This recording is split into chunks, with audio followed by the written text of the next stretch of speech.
సుమన్ టీవీలో మీ personal and business promotions కోసం కింది నెంబర్కి కాంటాక్ట్ చేయండి. రైతు రుణమాఫీ కాంగ్రెస్ కు సాధ్యమా? ప్రతిపక్ష నేతల మాటలకు రేవంత్ కౌంటర్గా హామీ ఇచ్చారా? భద్రాద్రి సీతారామచంద్ర స్వామి సాక్షిగా ఇచ్చిన హామీలను నెరవేరుస్తారా? ఆగస్ట్ డెడ్లైన్ కాంగ్రెస్ పార్టీ అధిగమిస్తుందా? ఇప్పటికే అప్పుల్లో కూరుకుపోయిన ప్రభుత్వానికి రైతు భరోసా ఎలా సాధ్యం? 10 ఏళ్లు అధికారంలో ఉండి మరోసారి అధికారం తమదేనని ధీమాతో ఉన్న బీఆర్ఎస్కు బిగ్ షాక్ ఇచ్చింది కాంగ్రెస్. ఎన్నికల్లో ఇచ్చిన హామీలను నెరవేర్చేందుకు వ్యూహాలు రచిస్తోంది. ఇప్పటికే 6 గ్యారంటీల అమలుతో ముందుకు వెళుతున్న హస్తం పార్టీ రైతు రుణమాఫీపై ఫోకస్ పెట్టింది. అయితే ఆగస్టులోపు రుణమాఫీ చేస్తామని భద్రాద్రి సీతారామచంద్ర స్వామి సాక్షిగా ఇచ్చిన హామీని సీఎం నిలబెట్టుకుంటారా? Watch this story.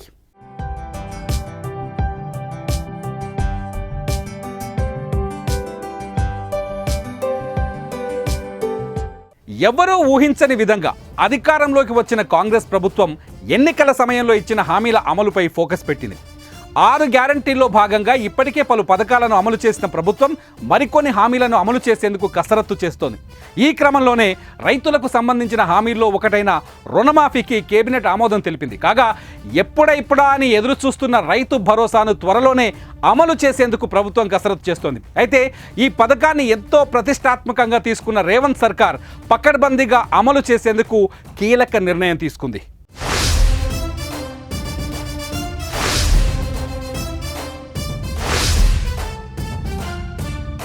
రైతుల రుణాలు మాఫీ చేయాలి అంటే ప్రస్తుతం ప్రభుత్వం దగ్గర అంత డబ్బు లేదు.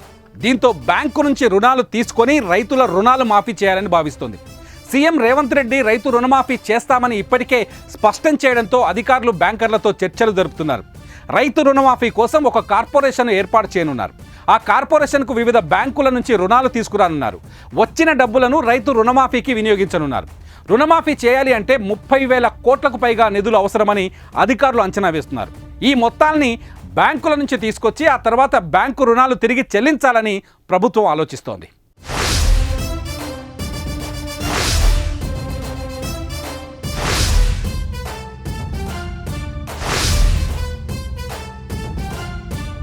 రైతులకు పంట పెట్టుబడి సాయం అందించేందుకు గాను అప్పటి బీఆర్ఎస్ ప్రభుత్వం రైతు బంధు పథకాన్ని తీసుకొచ్చింది.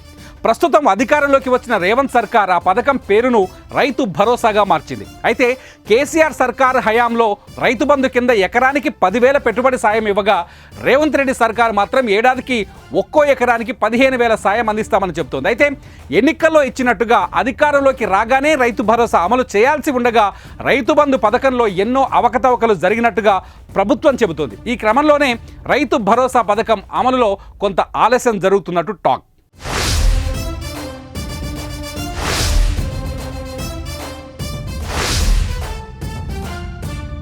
గతంలో ఇచ్చినట్టు రైతు బంధు మాదిరిగా పాస్బుక్ ఉన్న వాళ్ళందరికీ కాకుండా సాగు చేస్తున్న భూమికి మాత్రమే పెట్టుబడి సాయం అందించాలని, మరోవైపు రైతు భరోసా కోసం పరిమితులు పెట్టే యోచనలో కూడా రేవంత్ రెడ్డి ప్రభుత్వం ఉన్నట్టు తెలుస్తోంది. 5 నుంచి 10 ఎకరాల లోపు భూమి ఉన్న రైతుకే రైతు భరోసా ఇవ్వాలని ఆలోచిస్తున్నట్టు సమాచారం. మరోవైపు రైతులకు కేంద్ర ప్రభుత్వం అందించే పీఎం కిసాన్ యోజన పథకం గైడ్లైన్స్నే రైతు భరోసా పథకానికి కూడా వర్తింపజేయాలా అని కూడా సర్కార్ ఆలోచిస్తోంది.